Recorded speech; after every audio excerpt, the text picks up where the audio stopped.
نحمدہ ونصلی ونسلم علی رسولہ الکریم اما بعد۔ برادران اہل سنت، زکوٰۃ کے احکام و مسائل کا حصہ 9 آپ کی خدمت میں پیش ہے۔ گزارش ہے کہ اس کے پہلے کے 8 حصے بھی بغور سماعت کریں۔ آج کی نشست میں ہم وہی مسائل کو کنٹینیو کریں گے جو حصہ 7-8 میں بیان ہوئے ہیں۔ اگر کوئی ایسا غریب شخص جو کسی مقدمے میں پھنسا ہوا ہے اور اس کے پاس وکیل کو دینے کے لیے فیس نہیں ہے، یا کورٹ کچہری کے دیگر اخراجات دینے کے وہ لائق نہیں ہے، اور کوئی شخص اس کے وکیل کی اگر رقم ادا کرتا ہے تو پھر یہ اس طرح زکوٰۃ ادا نہیں ہوگی۔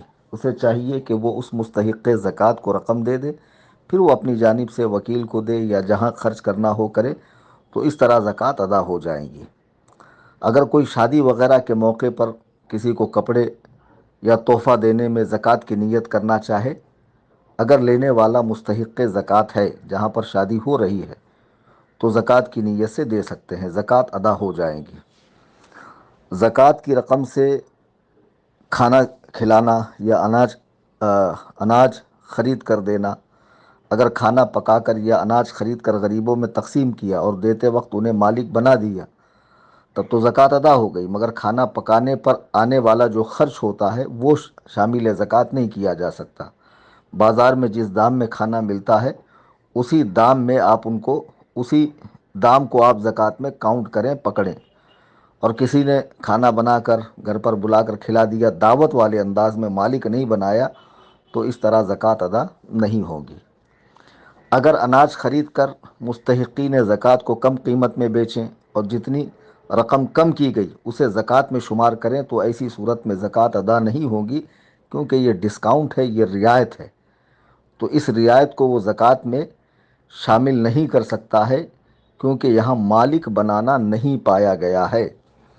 تو اس کے بجائے عاقل و بالغ مستحقین زکوٰۃ کو اناج اصل قیمت 50 روپے کلو ہی بیچا جائے، اور جتنی رعایت دینا ہو مثلا 5 روپے، اتنی رقم اپنے پاس سے زکوٰۃ کے طور پر دے کر اس کا قبضہ ہو جانے کے بعد قیمت کے طور پر واپس لی جائے۔ اب فی کلو 5 روپے بطور زکوٰۃ ادا ہو گئے، اس کو جمع کر کے زکوٰۃ میں شمار کر لیں۔ یعنی مثال سے اور آسان سمجھا دوں آپ کو، جیسے آپ نے 50 میں خریدا اور 50 میں آپ دے رہے ہیں، 30 میں آپ دے رہے ہیں، تو 20 کا آپ ڈسکاؤنٹ دے رہے ہیں، تو یہ ڈسکاؤنٹ ہے، اسے زکوٰۃ میں کاؤنٹ نہیں کر سکتے۔ تو یوں کریں آپ کہ بھائی ان کو 50 روپیہ آپ دے دیں اور ان سے کہیں کہ بھائی 30 روپے میں اناج لے لو۔ تو 10 کلو کوئی اناج لیتا ہے تو وہ جو 200 روپے ہوئے وہ آپ زکوٰۃ میں شامل کر لیں، ٹھیک ہے؟ یا پھر آپ ان کو 30 کا اناج بیچیے، اور 30 کا اناج بیچنے کے بعد آپ ساتھ میں ان کو 20 روپے دے دیجئے۔ تو اس طرح جو ہے ڈسکاؤنٹ میں وہ کاؤنٹ نہیں ہوگا، بلکہ آپ اسے زکوٰۃ میں شمار کر سکتے ہیں۔ یعنی آپ نے 50 میں خریدا، دینا آپ کو 30 میں ہے، تو 20 کو آپ زکوٰۃ میں کاؤنٹ نہیں کر سکتے ہیں، آپ 30 میں دیجئے، 20 روپے الگ سے ان کو دے دیجئے آپ۔ یہ آسان صورت ہے۔ تو اس طرح کیا ہے، ان کو ڈسکاؤنٹ بھی مل جائے گا، اور 10 کلو اناج پہ جو 200 روپے گئے ہیں اس کو آپ اپنی زکوٰۃ میں شمار کر سکتے ہیں۔ اگر کسی کو شک ہو کہ میں نے زکوٰۃ دی یا نہیں دی، تو شک کی صورت میں زکوٰۃ ادا نہیں ہوتی ہے، وہ دوبارہ زکوٰۃ ادا کرے۔ اگر لا علمی کے بنا پر زکوٰۃ کم ادا کی تو جتنی دی وہ ادا ہو گئی، کیونکہ ادائے زکوٰۃ میں نیت شرط ہے، لیکن مقدار زکوٰۃ کا صحیح معلوم ہونا شرط نہیں۔ مگر ایسا شخص گنہگار ہوگا، کیونکہ زکوٰۃ کی ادائیگی میں تاخیر یعنی دیری گناہ ہے۔ ایسے شخص کو چاہیے کہ توبہ کرے اور حساب لگا کر جتنی رقم بن رہی ہو وہ ادا کرے۔ اب کسی کو پتہ ہی نہیں کہ کتنی بن رہی ہے اور وہ ادا کر دے اور اس کا دل مطمئن ہو جائے، تو یہاں بھی کوئی معاملہ نہیں ہے، کوئی برائی نہیں ہے، زکوٰۃ ادا ہو گئی۔ اور بہتر ہے کہ ہمیشہ اس میں زیادتی سے کام لیا جائے۔ بھئی ایک شخص کو کچھ بھی علم نہیں ہے اور ایسا اندازہ لگ رہا ہے کہ بھئی تقریباً میرے اوپر ابھی 200 روپے باقی ہے، تو احتیاطاً 300، 350، 400، 500 تک ادا کرے کہ دل بھی مطمئن ہو جائے، اور کچھ زیادہ جو چلا گیا ہے وہ آپ کے حق میں نفل ہو جائے اور بروز محشر وہ آپ کے کام آئے۔ اچھا، زکوٰۃ میں وکیل بنانے کا مسئلہ۔ بہت سے لوگ ایسے ہوتے ہیں کہ جو بیرون میں بیٹھے ہوئے ہیں، یا ان کے پاس وقت نہیں ہوتا ہے کہ جا کر مستحقین تک دیں، تو پھر وہ کسی کو وکیل بناتے ہیں. تو زکوٰۃ کی ادائیگی کے لیے کسی کو وکیل بنانا یہ جائز ہے. وکیل کو زکوٰۃ کے بارے میں بتانا ضروری نہیں ہے. اگر آپ اس کو دے رہے ہیں کہ مستحق تک پہنچاؤ، اگر دل میں زکوٰۃ کی نیت ہے اور وکیل کو کہا کہ نفلی صدقہ وہ خیرات ہے یا عیدی ہے یا قرض ہے فلاں کو دو، تو بھی وکالت درست ہے. لیکن بتا دینا بہتر ہے کہ وہ ادائیگی کے شرائط کا خیال رکھے گا. کیا وکیل کو بھی زکوٰۃ کی نیت کرنی پڑے گی؟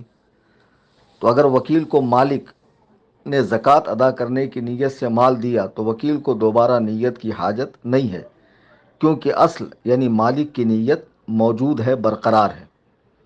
نفلی صدقے کے لیے وکیل بنانے کے بعد زکوٰۃ کی نیت کرنا کیسا؟ وکیل کو دیتے وقت کہا نفلی صدقہ یا کفارہ ہے، مگر اس سے پہلے کہ وکیل فقیروں کو دے اس نے زکوٰۃ کی نیت کر لی تو زکوٰۃ ہی ہے جب تک وکیل کے پاس وہ مال موجود ہے، اگرچہ وکیل نے نفل یا کفاری کی نیت سے فقیر کو دیا ہو. مختلف لوگوں کی زکوٰۃ ملانا. کئی جگہوں سے جب زکوٰۃ آتی تو اسے ملانا. اگر دینے والے نے ملانے کی صراحتاً اجازت دی تھی کہ بھئی آپ اسے دوسرے مال میں ملا سکتے ہیں، یا اس پر عرف جاری ہو اور موکل اس عرف سے واقف ہو، تو وکیل مختلف لوگوں کی زکوٰۃ کو آپس میں ملا سکتا ہے، ورنہ نہیں. کیا وکیل کسی کو وکیل بنا سکتا ہے؟ تو جی ہاں، وکیل بھی وکیل بنا سکتا ہے. کیا وکیل کسی کو بھی زکوٰۃ دے سکتا ہے؟ اگر دینے والے نے مطلقاً اجازت دی ہو. جو زکوٰۃ دے رہا ہے، جیسے مثال کے طور پہ لوگ ہمیں وکیل بناتے ہیں، تو اس کا کیا معاملہ ہے؟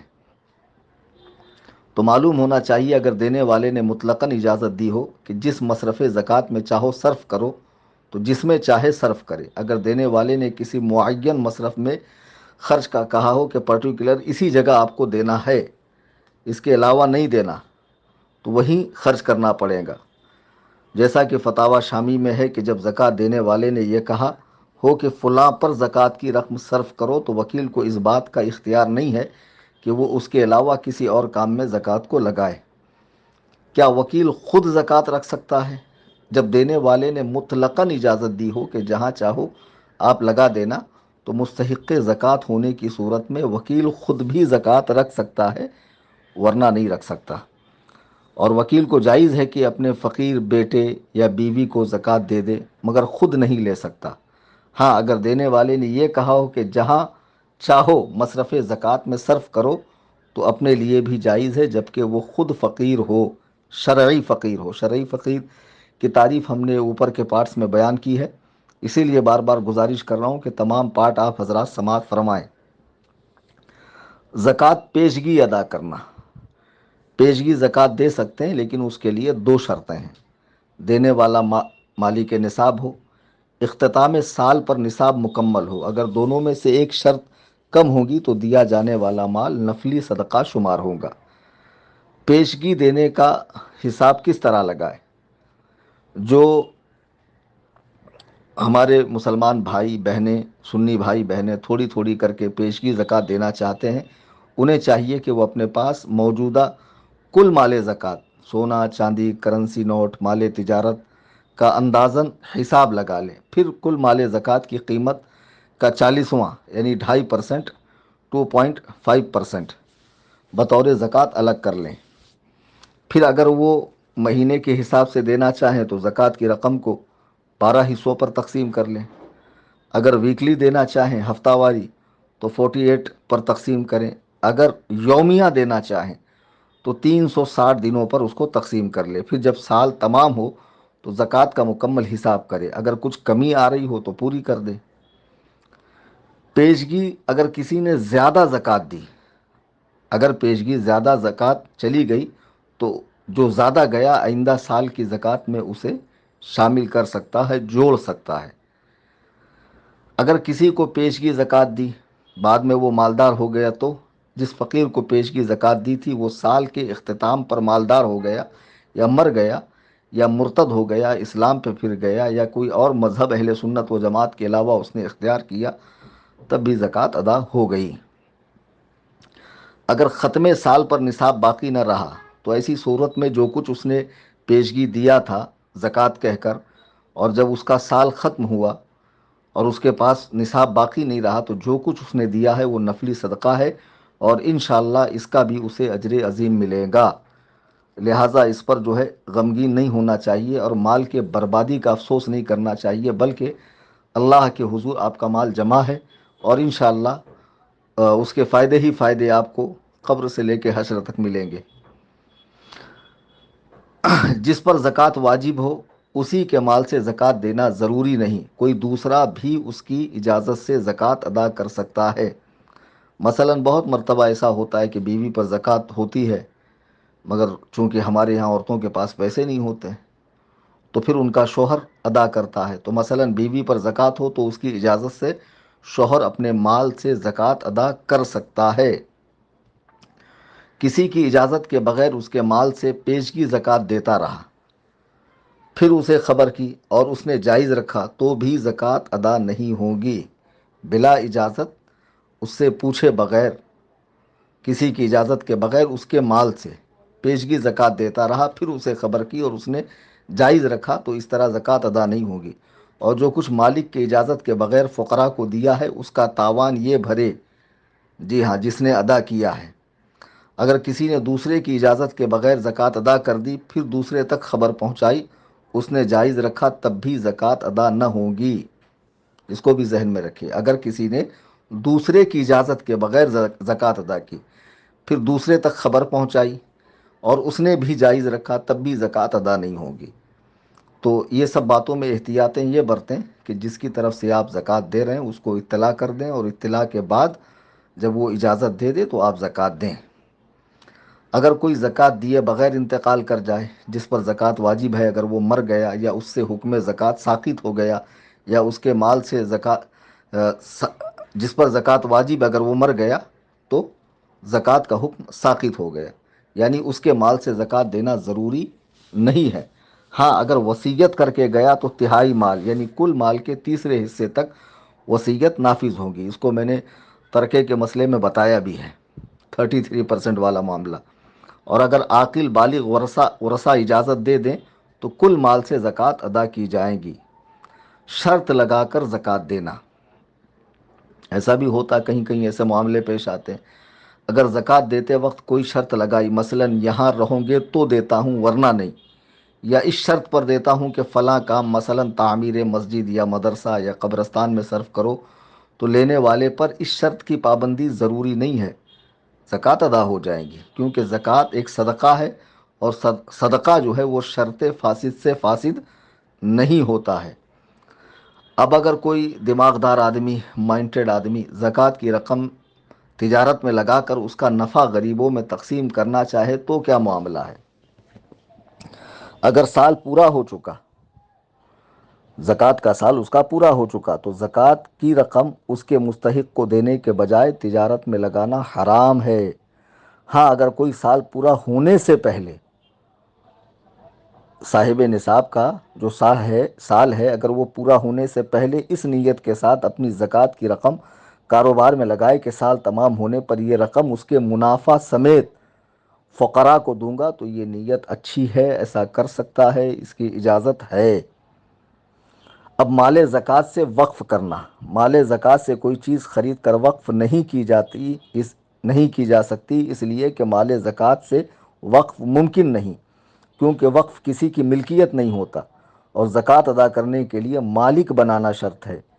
اس کی تدبیر یوں کی جا سکتی ہے کہ کسی مصرف زکوٰۃ کو زکوٰۃ دے دیں، پھر وہ اپنی طرف سے کتابیں وغیرہ خرید کر وقف کر سکتا ہے۔ اچھا، اب آج کل لوگوں کو ایک عجیب سا معاملہ ہو گیا کہ اپنے سگی بہنوں کو، سگے بھائیوں کو، اپنے ماموں پھوپھو وغیرہ جو بھی ہیں، چاچا وغیرہ، ان کو چھوڑ چھاڑ کر باہر زکوٰۃ بھیج رہے ہیں، تو اس کا کیا معاملہ ہے؟ ہم نے جب اس سلسلے میں لوگوں کو سمجھایا کہ اپنی سگی بہنوں، بھائیوں، پھوپھو، چاچا، ماموں، خالہ، ان کی اولاد، اہل محلہ، اہل شہر، اپنے پیشے کے لوگوں کا خیال کریں، تو لوگوں نے اس پہ ایک ہنگامہ سا کھڑا کر دیا ہے۔ تو یہ مسائل تو کتاب و سنت سے فقہائے کرام نے بیان کیے، ہم کون سا اپنے گھر سے بیان کر رہے ہیں؟ ہم نے اس کو کون سا اپنے گھر سے بیان کیا؟ آپ در مختار اٹھا کر دیکھ لیں، صاف صاف مسئلہ لکھا ہے کہ اگر زکوٰۃ پیشگی ادا کرنی ہو دوسرے شہر بھیجنا مطلقاً جائز ہے، اگر سال پورا ہو چکا تو دوسرے شہر بھیجنا مکروہ۔ ہاں اگر وہاں کوئی رشتہ دار ہو یا کوئی شخص زیادہ محتاج ہو یا کوئی نیک متقی شخص ہو یا وہاں بھیجنے میں مسلمانوں کا زیادہ فائدہ ہو تو حرج نہیں ہے۔ تو اس میں بھی ترتیب دیکھی ہے کہ اگر وہاں آپ کے رشتہ دار ہیں یا کوئی شخص واقعی آپ کی علم و تحقیق کے مطابق مستحق ہے تو پھر در مختار میں صاف فرمایا زکوٰۃ کو دوسری جگہ منتقل کرنا مکروہ ہے۔ ہاں ایسی صورت میں مکروہ نہیں جب دوسری جگہ رشتہ دار ہوں یا کوئی زیادہ محتاج ہو، نیک متقی شخص ہو، یا اس میں مسلمانوں کا زیادہ فائدہ ہو، یا سال سے پہلے جلدی زکوٰۃ دینا چاہتا ہو۔ یہ ساری ترتیب ذہن میں رکھی ہے۔ آج ہمارے ملک کے اندر مسلمان کس پسماندگی کا شکار ہے، اور مسلمانوں کی ایک بڑی جماعت غربت و افلاس کی زندگی گزار رہی ہے۔ کتنے ایسے دہاڑی مزدور مسلمان ہیں کہ جن کے یہاں کبھی کبھی فاقے بھی ہوتے ہیں، عید کا موقع آتا ہے ان کے گھروں میں بچوں کے لیے اچھے کپڑے نہیں ہوتے، ہمارے آپ کے بچے چمچماتے کپڑے پہن کر عید کے دن نکلتے ہیں، اور ان کے بچے دیکھ کر ان کو سبکی محسوس ہوتی ہے، ایک عجیب سا ان کے اندر چہروں کے اوپر جو ہے ان کے ایک وہ پرمزدگی آتی ہے۔ تو کیا ایسے میں ہمارا فرض نہیں ہے کہ ہم اپنے دینی بھائی بہنوں کا خیال کریں اور اپنی اموال زکوٰۃ اپنے جان پہچان میں جو پریشان حال مسلمان ہیں ان تک پہنچائیں؟ یا پھر وہ سنی مدارس جو صرف اور صرف قوم و ملت کے زکوٰۃ اور عطیات سے ہی چل رہے ہیں، کیا ہندوستان میں حکومت کی جانب سے مدرسوں کو کچھ رقم ملتی ہے کیا؟ اور ایسا کچھ معاملہ کچھ ریاستوں میں تھا بھی تو وہاں پہ متعصبین مسلمانوں سے تعصب رکھنے والے مدارس کو بند کرنا چاہ رہے ہیں۔ تو اب ایسے میں تو ظاہر سی بات ہے کہ مسلمانوں کو اور بڑھ چڑھ کر مدارس کو مضبوط کرنا چاہیے، تاکہ اسلام کے یہ قلعے محفوظ ہوں، یہاں سے دین کے سپاہی پیدا ہوں، اور یہاں سے ہمارے بچوں کو ان کے ایمان و عقیدے کا سامان ملے۔ ورنہ جو اسکولز ہیں، کالج ہیں، اور جو ماڈرن ایجوکیشن ہے، وہاں تو پتہ نہیں بچوں کو کیا کیا کفریہ شرکیہ باتیں پڑھائی جا رہی ہے۔ ہم یہ نہیں کہہ رہے ہیں کہ آپ بچوں کو اسکول کالج میں مت ڈالیے، لیکن دین اتنا تو سکھائیے، عقیدہ اتنا تو مضبوط کیجیے کہ وہاں صرف وہ تعلیم کو برائے تعلیم ہی رکھیں، اس کو عقیدہ نہ بنائیں، اس کو اپنی سوچ اور فکر نہ بنائیں، ٹھیک ہے؟ اور ان کی جو سوچ ہے، جو فکر ہے، جو عقیدہ ہے، وہ دین اسلام کے مطابق، قرآن و سنت کے مطابق ہونا چاہیے۔ تو ظاہر سی بات ہے اس کے لیے مدارس کا تعمیر ہونا ضروری ہے۔ اب آپ ساری زکوٰۃ اور سارے صدقات اٹھا کر باہر بھیجیں گے تو جو ہمارے بزرگوں نے یہاں ادارے قائم کر کے رکھے ہیں، ہمارے علماء نے جو محنتیں کر کے مدارس بنائے ہیں، تو ان کا خیال کون کرے گا؟ تو آپ کو اپنے غریب رشتہ داروں کے ساتھ ساتھ ان سنی اداروں کا اور سنی تنظیموں کا بھی خیال کرنا چاہیے۔ جی ہاں، اور یہ بات بھی ذہن میں رہے، اور میں نے ہر بار جو ہے پارٹ کے اخیر میں عرض کیا ہے کہ جیسے اور سنی مدارس اور سنی جامعات اور سنی تنظیموں کا آپ خیال کرتے ہیں، تنظیم سنی جمعیت الاحناف کا بھی آپ خیال کریں۔ یہ تنظیم 10 سال کے عرصے سے رد بد مذہبیت میں علل اعلان الحمدللہ ڈنکے کی چوٹ پر رد بد مذہبیت کر رہی ہے تنظیم، اور تنظیم سے کتابوں کی تقسیم بھی ہو رہی ہے، مدارس کی اعانت بھی ہو رہی ہے، مساجد کی تعمیر بھی ہو رہی ہے، غربا کو راشن، علاج، روزگار، دامے درمے قدمے سخنے ان کی مدد کی جا رہی ہے۔ الحمدللہ ثم الحمدللہ۔ تنظیم سے آپ جڑیں، تنظیم سنی جمعیت الاحناف کا رمضان کریم میں خیال کریں، آپ کا تعاون آئے گا انشاءاللہ۔ تنظیم سے خانقاہ تعمیر ہوں گی، خانقاہ کے ذریعے 10 شعبوں میں دین و سنیت کا کام ہوگا۔ تنظیم کے ذریعے الجامعۃ الحنفیہ حدیقۃ النعمان جو سرکار امام اعظم ابو حنیفہ کے نام سے منسوب ہوگا، وہ ادارہ قائم کیا جائے گا۔ وہاں سے انشاءاللہ علماء فضلاء کی ایک ٹیم تیار ہوگی جو ہر میدان میں باطل کے دانت کھٹے کریں گی۔ لہٰذا میری گزارش ہے کہ رمضان کریم کے مقدس مہینے میں آپ تنظیم سنی جمعیت الاحناف کو اپنے عطیات سے نوازیں۔ تفصیل کے لیے میرے نمبر پہ رابطہ کریں، 9820 672 770 9820672770۔ انشاءاللہ اس کے بعد زکوٰۃ کے حوالے سے حصہ 10 جو آخری ہوگا آپ کی خدمت میں پیش کیا جائے گا، پھر دیگر عناوین پر، دیگر موضوعات پر انشاءاللہ الرحمن رمضان کریم کے بعد سلسلہ بسلسلہ آڈیوز آپ کی خدمت میں بھیجے جائیں گے، اس امید پر کہ اسے آپ بغور سماعت کریں گے، دوستوں میں بھیجیں گے اور دین سیکھیں گے اور مستند علماء کے رابطے میں رہیں گے۔ اللہ تعالیٰ ہم سب کو دین پر استقامت نصیب فرمائے۔